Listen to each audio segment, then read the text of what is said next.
జాతీయ స్థాయిలో పార్లమెంటు ఎన్నికలు ఒక నెల రోజుల ముందు జరిగే వాతావరణం కనపడుతూ ఉంది.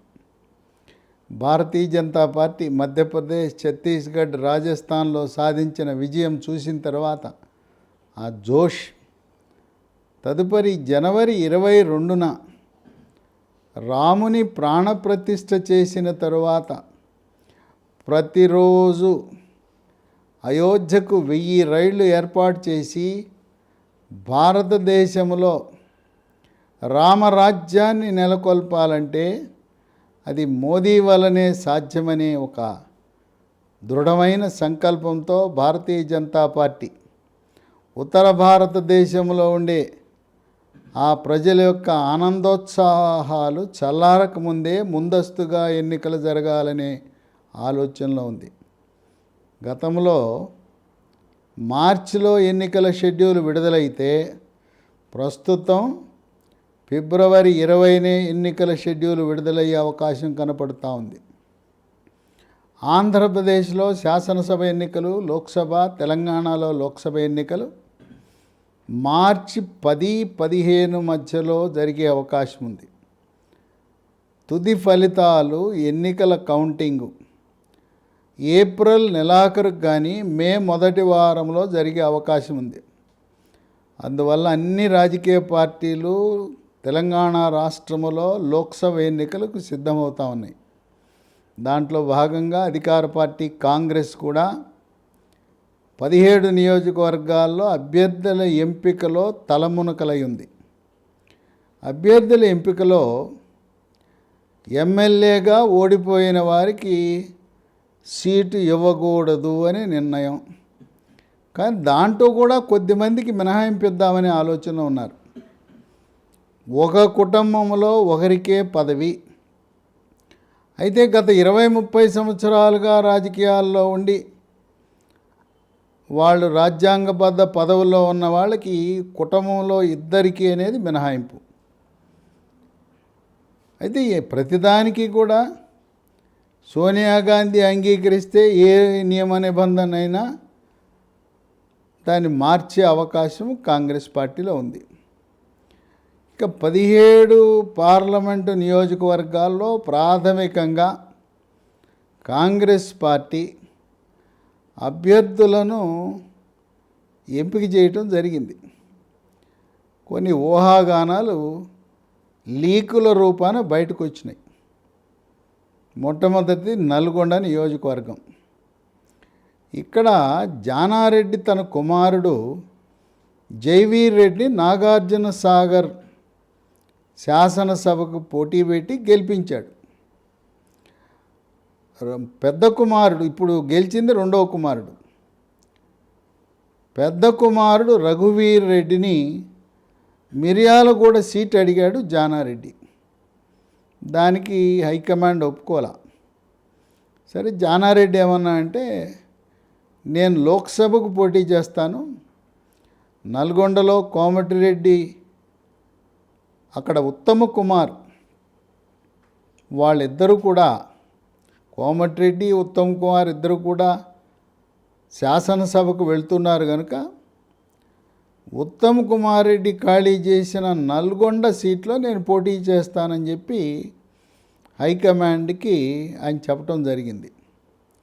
కనుక ఇప్పుడు నల్గొండలో మరొక అంశం ఏంటంటే సూర్యాపేట సీటు కేటాయించే ప్రక్రియలో ఇద్దరి మధ్య తీవ్రమైన పోటీ నెలకొంది. అక్కడ మాజీ మంత్రి దామోదర్ రెడ్డి, పటేల్ రమేష్ రెడ్డి. పటేల్ రమేష్ రెడ్డి అభ్యర్థిత్వం కోసం రేవంత్ రెడ్డి ఆయన శక్తి వంచన లేకుండా కృషి చేశాడు. మధ్య మార్గం కింద రాజీ కుదిర్చింది హైకమాండ్. పటేల్ రమేష్ రెడ్డికి నల్గొండ సీటు కేటాయిద్దాం ఎంపీగా, మాజీ మంత్రి దామోదర్ రెడ్డిని శాసనసభకు పోటీ పెడదామన్నారు. దామోదర్ రెడ్డిని పెట్టినా అది ఓటమి చెందింది. ఇప్పుడు పటేల్ రమేష్ రెడ్డికి ఇచ్చిన మాట నిలబెట్టుకుంటారా, లేదు జానారెడ్డికి ఈ సీట్ ఇస్తారా అని. జానారెడ్డి ఆలోచన మరొక రకంగా ఉంది. చిన్న కుమారుని రాజకీయంగా ఆయన్ని నాగార్జున సాగర్లో పెట్టాం. ఈ నల్గొండ లోక్సభకి కాంగ్రెస్ హైకమాండ్ ఒప్పించి పెద్ద కుమారుడైన రఘువీరారెడ్డిని నల్గొండ ఎంపీగా పోటీ చేయిస్తాం. ఆ గెలుపుకి తను హామీగా నిలబడి 7 అసెంబ్లీ నియోజకవర్గాలు తిరిగి రఘువీరారెడ్డిని గెలిపించే బాధ్యత తండ్రిగా జానారెడ్డి చేపట్టాలనే ఆలోచన ఉంది. మరి హైకమాండ్ ఎలా స్పందిస్తుందో వేచి చూడాలి. జానారెడ్డి అంటే సోనియా గాంధీకి, రాహుల్ గాంధీకి, ప్రియాంక గాంధీకి, కేసీ వేణుగోపాల్కి, మల్లికార్జున ఖర్గేకి అందరికీ ఒక పెద్ద మనిషిగా, వివాదరహితుడిగా గౌరవిస్తారు. ఇక రెండవ స్థానం భువనగిరి. గతంలో కోమటిరెడ్డి వెంకటరెడ్డి ఇక్కడ ప్రాతినిధ్యం వహించాడు. అక్కడ అదే కుటుంబానికి చెందిన కోమటిరెడ్డి లక్ష్మి, కోమటిరెడ్డి రాజగోపాల్ రెడ్డి సతీమణికి ఇవ్వాలనే ఆలోచన ఉంది. సరే, ఒకే కుటుంబంలో ఇప్పటికే 2 సోదరులు ఉన్నారు, అన్నీ మీకేనా అనే భావం వచ్చినప్పుడు కోమటిరెడ్డి లక్ష్మికి కాకుండా శ్యామల కిరణ్ కుమార్ రెడ్డి పేరు భువనగిరి నియోజకవర్గంలో ప్రతిపాదనలో ఉంది. ఇక 3 మహబూబ్ నగర్. మహబూబ్ నగర్కి జాతీయ సెంట్రల్ వర్కింగ్ కమిటీ ఆహ్వానితుడిగా ఉన్న వంశీ చందర్ రెడ్డి ఆయన కల్వకుర్తి సీటుని త్యాగం చేశాడు. వంశీ చందర్ రెడ్డిని మహబూబ్ నగర్ లోక్సభకు పోటీ చేయించాలని ఆలోచన. అక్కడ ఇంకో పేరు కూడా పరిశీలనలో ఉంది. మహబూబ్ నగర్ జిల్లాలో దయాకర్ రెడ్డి, సీతా దయాకర్ రెడ్డి ఇద్దరు కూడా చాలా కాలం తెలుగుదేశం పార్టీలో క్రియాశీలకంగా వ్యవహరించి చంద్రబాబు నాయుడికి సన్నిహితంగా ఉన్నారు. దయాకర్ రెడ్డి ఆయన మరణానంతరం సీతా దయాకర్ రెడ్డిని మహబూబ్ నగర్ సీట్లో అక్కడ పోటీకి పెడితే ఎలా ఉంటుంది అనే ఆలోచన కూడా ఉంది. రేవంత్ రెడ్డికి, సీతా దయాకర్ రెడ్డికి ఉన్న అవినాభావ తెలుగుదేశం పార్టీలో ఉన్న ఆ బాండేజీ ఎలా దారితీస్తుందో వేచి చూడాలి. ఇక 4 నాగర్ కర్నూలు. నిన్న మొన్నటి వరకు ఇక్కడ డాక్టర్ మల్లు రవి పోటీ చేస్తున్నాడని ఖరారు అనుకున్నారు. ఇప్పుడు ఒక వార్త వినపడుతూ ఉంది. ప్రస్తుత లోక్సభ సభ్యుడు, బీఆర్ఎస్ లోక్సభ సభ్యుడు, మాజీ మంత్రి పి రాములు పార్టీ మారి కాంగ్రెస్ పార్టీలో చేరి నాగర్ కర్నూలు నుంచి పోటీ చేయటానికి సిద్ధంగా ఉన్నాడనే వార్తలు వెలువడుతున్నాయి. అక్కడ నాగర్ కర్నూలులో వాడు పార్టీ కంటే కూడా మళ్ళీ ఎస్సీలో కూడా ఉపకులం చూస్తారు, మాల మాదిగని చూస్తారు. డాక్టర్ మల్లు రవి మాల సామాజిక వర్గానికి చెందిన వ్యక్తి, రాములు మాదిగ సామాజిక వర్గానికి చెందిన వ్యక్తి. అక్కడ మాదిగలు అధిక సంఖ్యలో ఉండటం వల్ల మాదిగ అభ్యర్థికే అవకాశం ఉంటుంది.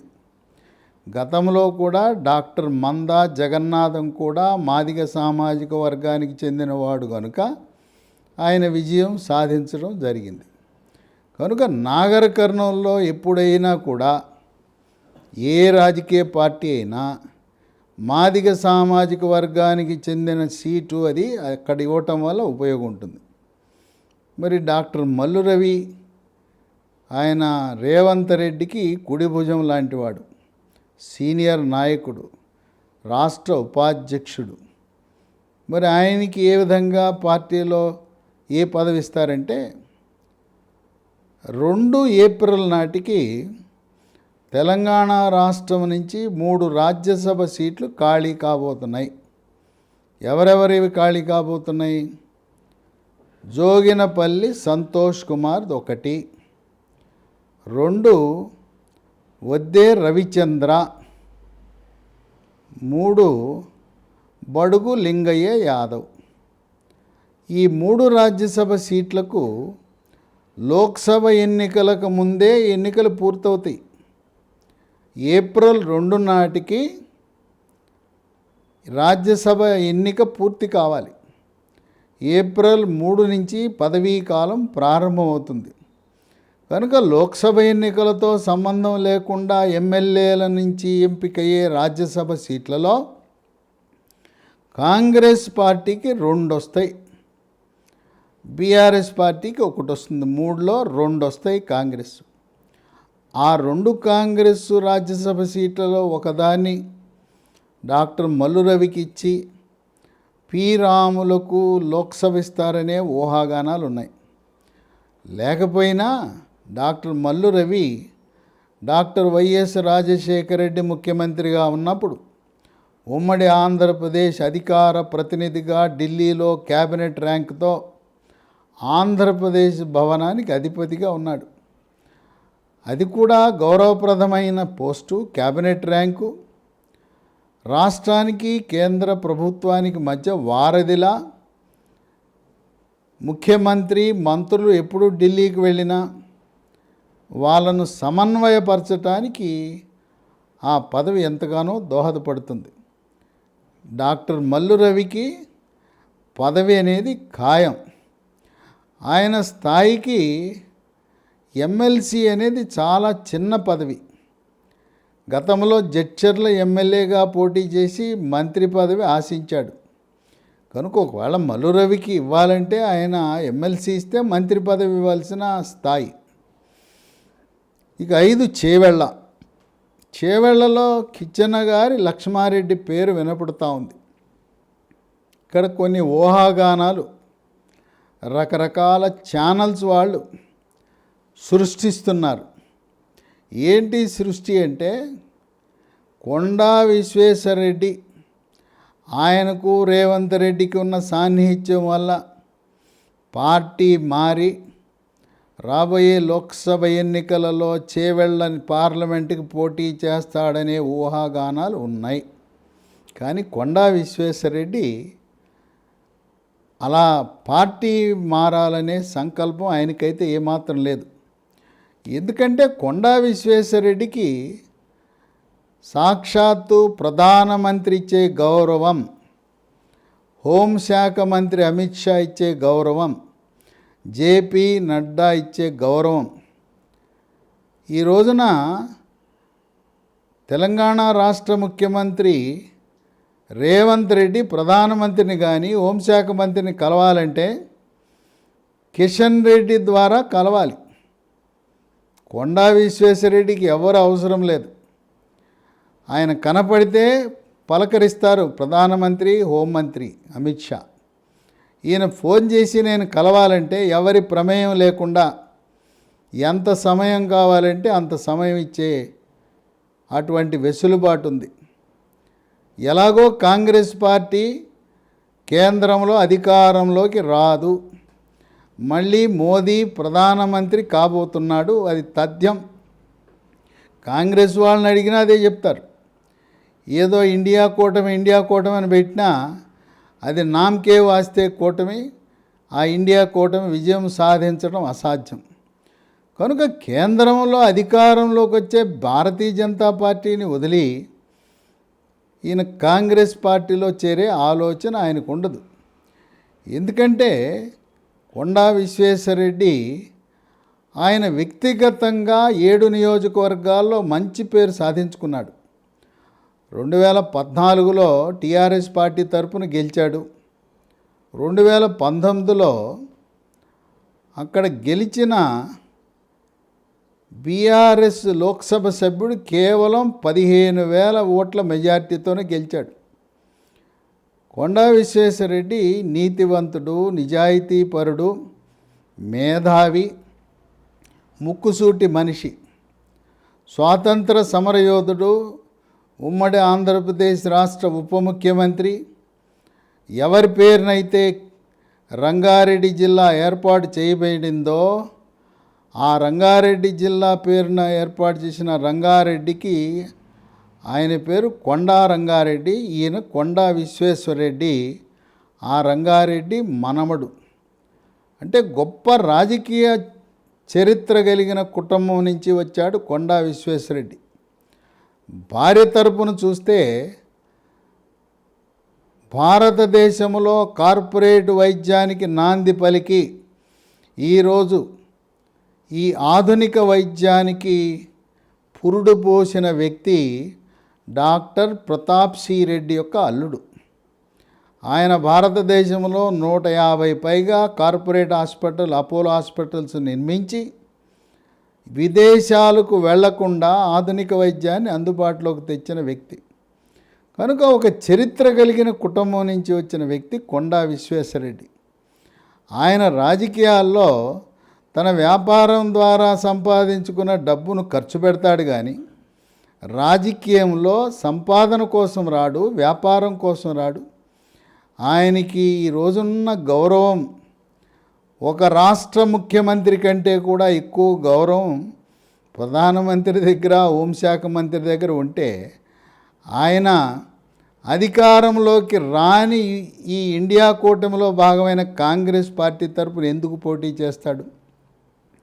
ఇంకోటి, మోదీ గారికి ఒక ఇష్టం ఉంది.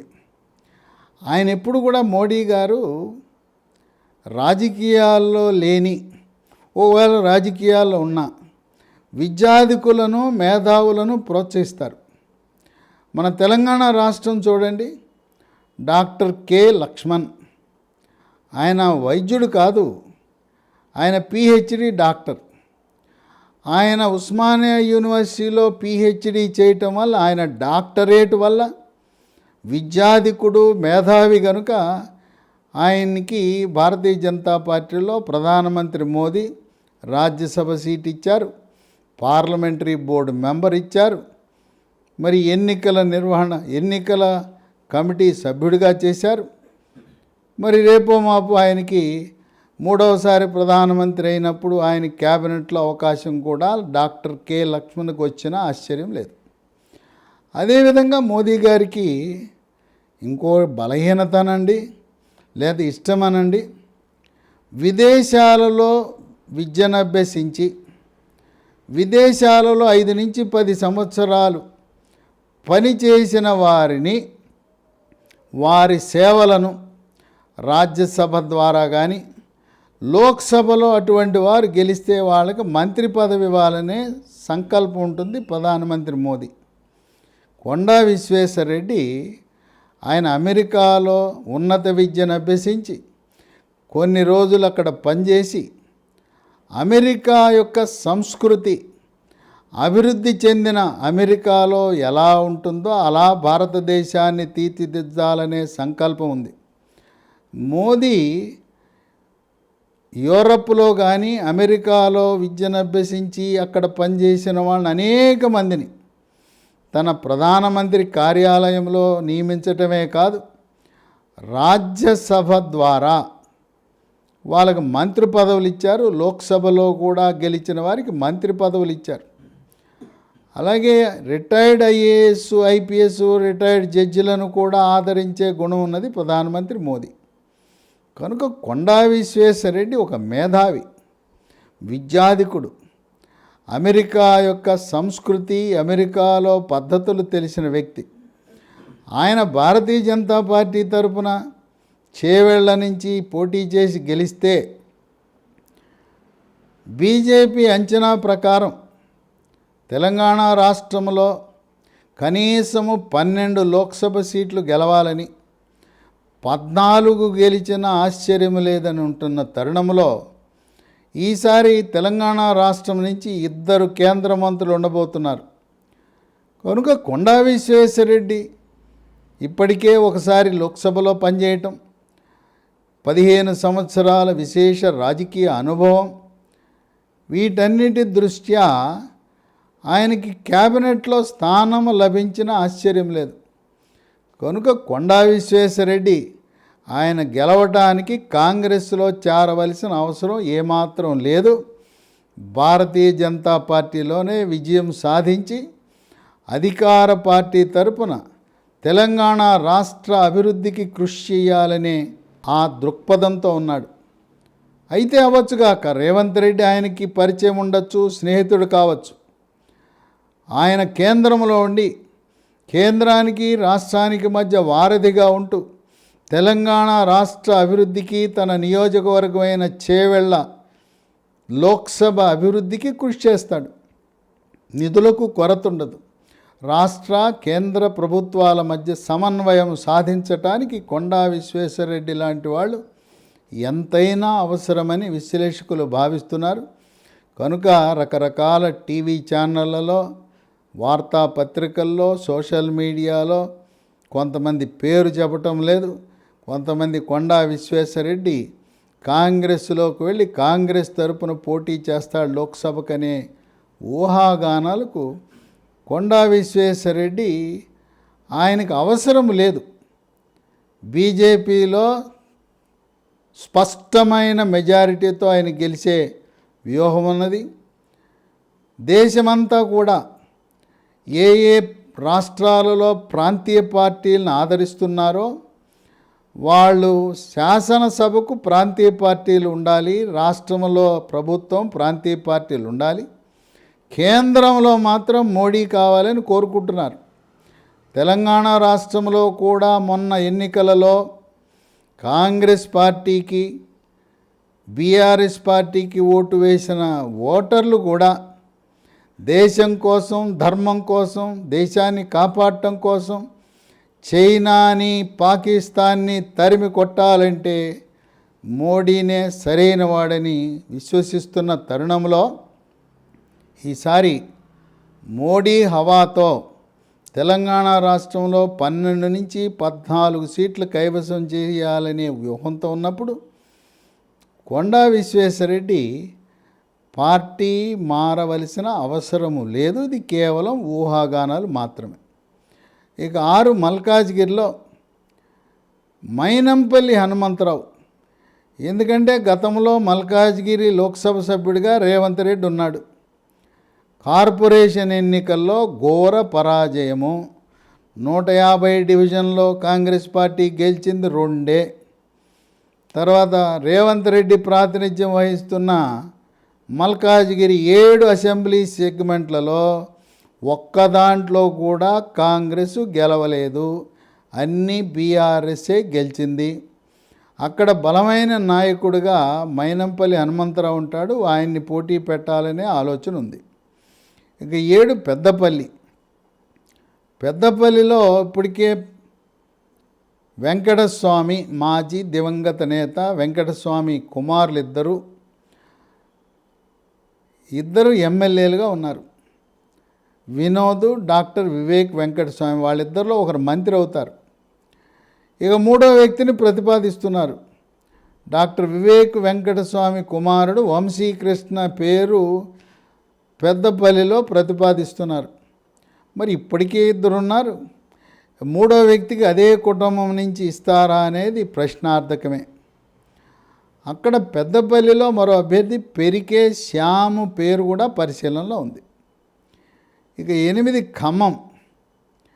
ఇక్కడ రేణుకా చౌదరికి అవకాశాలు ఎక్కువ ఉన్నాయి.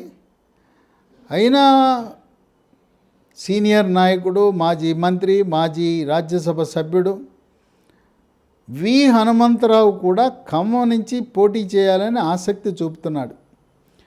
వీళ్ళిద్దరితో పాటు మరొక నాయకుడు పోట్ల నాగేశ్వరరావు కూడా ఖమ్మం ఇస్తే పోటీకి సిద్ధమంటున్నాడు. ఏది ఏమైనా మాజీ కేంద్ర మంత్రి రేణుకా చౌదరి సోనియా గాంధీతో ఉన్న పరిచయాల వల్ల ఖమ్మం సీటు దాదాపు రేణుకా చౌదరికి ఖరారే. ఇక 9 మహబూబాబాద్. అక్కడ మాజీ కేంద్ర మంత్రి బలరాం నాయక్ కానీ మొన్న కూడా అసెంబ్లీ సీటు ఇవ్వలేకపోయారు. దాదాపు ఆయనకి సీటు ఖరారు. ఆయనతో పాటు విజయాబాయి ఆ మహిళను కూడా పరిశీలిస్తున్నారు. 10 వరంగల్. అద్దంకి దయాకర్ రేవంత్ రెడ్డికి అత్యంత సన్నిహితుడు. ఆయనకి శాసనసభ సీటు ఇవ్వాలనుకున్నాడు తుంగతుర్తి నుంచి. అది సాధ్యపడలేదు. ఆయన్ని వరంగల్ లోక్సభకు పెడతామని హామీ ఇచ్చారు. ఇంకొక ఆలోచన కూడా ఉంది కాంగ్రెస్ పార్టీకి. ఈ అద్దంకి దయాకర్ని శాసన మండలి సీట్ ఇచ్చి మంత్రివర్గంలో స్థానం కల్పించాలనే ఆలోచన ఉంది. ఒకవేళ మంత్రివర్గంలో తీసుకొని పక్షంలో అద్దంకి దయాకరు వరంగల్ పార్లమెంటు లోక్సభకి ఖరారే. మరో ఇద్దరు కూడా పరిశీలనలో ఉన్నవాళ్ళు ఎవరంటే సిరిసిల్ల రాజయ్య మాజీ ఎంపీ, దొమ్మాటి సాంబయ్య. ఇక 11 మెదక్. ఇక్కడ జగ్గారెడ్డి పోటీ చేసి ఓడిపోయాడు. ఈయనకి రాహుల్ గాంధీకి బాగా సాన్నిహిత్యం. కానీ విజయశాంతి ఆఖరి నిమిషంలో బీజేపీ నుంచి పార్టీ మారి కాంగ్రెస్లోకి వచ్చింది. కానీ విజయశాంతి దృష్టి మల్కాజ్గిరిలో పోటీ చేయాలని ఉంటుంది. కానీ విజయశాంతికి మల్కాజ్గిరిలో పట్టు లేదు. విజయశాంతి అంటూ పోటీ చేస్తే మెదక్ దాటి ఎక్కడ పోటీ చేసినా ఆమెకి బలం లేదు, ఆమెకి సరైన సహకారం కూడా లభించదు. ఆమె మల్కాజ్గిరి కోరుకున్నా ఒకవేళ విజయశాంతికి లోక్సభ సీటు ఇవ్వాలంటే మెదక్ సీటు ఆమె కాకపోతే జగ్గారెడ్డిని మెదక్కు పరిశీలిస్తారు. ఇక 12 జహీరాబాద్. సీటు ప్రకటించి తదుపరి దామోదర రాజనరసింహ వీరంగం వల్ల సురేష్ షెట్కర్ పేరుని ఉపసంహరించి అదే స్థానంలో సంజీవ్ రెడ్డికి ఇచ్చారు. అందువల్ల మాజీ లోక్సభ సభ్యుడు సురేష్ షెట్కర్ పేరు ఖరారే జహీరాబాద్కి. 13 ఆదిలాబాద్ నరేష్ జాదవ్. 14 హైదరాబాదులో. ఇది 2వ స్థానం కోసం పోటీ పట్టమే. హైదరాబాదులో ఎంఐఎం పార్టీ అసదుద్దీన్ ఓవైసీ గెలుపు తథ్యం. 2వ స్థానము కాంగ్రెస్కి వచ్చే అవకాశం లేదు. 2వ స్థానము బీజేపీకే. దానికి అభ్యర్థి డాక్టర్ భగవంతరావు, ఆయుర్వేద వైద్య నిపుణుడు, గణేష్ ఉత్సవ కమిటీ ప్రధాన కార్యదర్శి. ఎవరిని పెట్టినా 3వ స్థానం పదిలంగా ఉంటుంది. అక్కడ పెట్టాలి కనుక అజరుద్దీన్నో ఫిరోజ్ ఖాన్నో వీళ్ళిద్దరిలో ఒకరిని పెడదామనే ఆలోచన ఉంది. ఇక 15 సికింద్రాబాద్. ఇక్కడ అనిల్ కుమార్ యాదవ్ కానీ నవీన్ యాదవ్ సామాజిక వర్గంలో ఒకరికి ఇవ్వాలనే ఆలోచన ఉంది. 16 నిజామాబాద్లో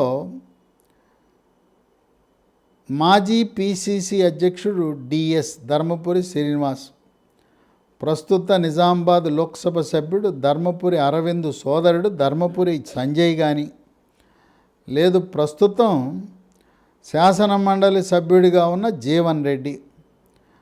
జీవన్ రెడ్డిని క్యాబినెట్లో తీసుకునే అవకాశం ఉంది. జీవన్ రెడ్డి కనుక క్యాబినెట్లో వెళ్ళకపోతే నిజామాబాద్ సీట్లో పోటీ చేయించాలనే ఆలోచన కూడా ఉంది. 17 కరీంనగర్. ఇక్కడ ఎం సత్యనారాయణరావు ఎంఎస్ఆర్ యొక్క మనమడు రోహిత్ లేదా ప్రవీణ్ రెడ్డి వీళ్ళిద్దరి మధ్యలో ఉంది. కాంగ్రెస్ పార్టీ 17 నియోజకవర్గాల్లో ఎవరెవరిని పోటీకి దింపాలి అనేది కసరత్తు ప్రారంభించింది. రాష్ట్రం నుంచి రేవంత్ రెడ్డి అలాగే మాణిక్యరావు ఠాక్రే వీళ్ళందరూ వడపోత చేసిన తర్వాత తుది నిర్ణయం కేంద్రంలోనే మల్లికార్జున ఖర్గే, సోనియా గాంధీ వాళ్ళు నిర్ణయిస్తారు. ఏదేమైనా గతంలో లాగా భారతీయ జనతా పార్టీకి తెలంగాణ రాష్ట్రంలో అత్యధికంగా లోక్సభ సీట్లు వచ్చే వాతావరణం కనపడతా ఉంది. ఎందుకంటే 3వసారి ప్రధానమంత్రి మోదీ అనేది ఖరారు. ఈ ఇండియా కూటమిలో కాంగ్రెస్ పార్టీ అధికారంలోకి రాదు అనేది కూడా నిర్ధారణ అయింది. అందువల్ల 2వ స్థానానికి పరిమితం అవుతుంది కాంగ్రెస్, 3వ స్థానానికి పడిపోతుంది కారు. వీళ్ళు టీఆర్ఎస్ పార్టీని మళ్ళీ వెనక్కి పీఆర్ఎస్ నుంచి టీఆర్ఎస్కి మార్చాలనే ఆలోచన కూడా ఉన్నది. అనవసరంగా జాతీయ రాజకీయాల్లోకి వెళ్ళి నేల విడిచి సామనే విధంగా నష్టపోయామనే భావన చాలామంది సీనియర్లో ఉంది. ఇంకోటి ఏంటంటే ఇప్పుడున్న బీఆర్ఎస్ నాయకుల్లో కూడా ఇక ఈ కారు పార్టీలో మనకు భవిష్యత్తు లేదు, మన దారి మనం చూసుకుంటే బాగుంటుందనే ఆలోచనలో చాలామంది సీనియర్ బీఆర్ఎస్ నాయకులు ఉన్నారు. ప్రస్తుత పరిస్థితుల్లో 10 నుంచి 12 సీట్లు బీజేపీ కైవసం చేసే వాతావరణం ఉంది. కాంగ్రెస్ పార్టీ తప్పకుండా గెలిచే సీట్లంటే ఖమ్మం, నల్గొండ, మహబూబాబాద్, ఈ 3 సీట్లు మాత్రం కాంగ్రెస్ పార్టీకి అవకాశం ఉంది. ఇక హైదరాబాద్ ఎంఐఎం.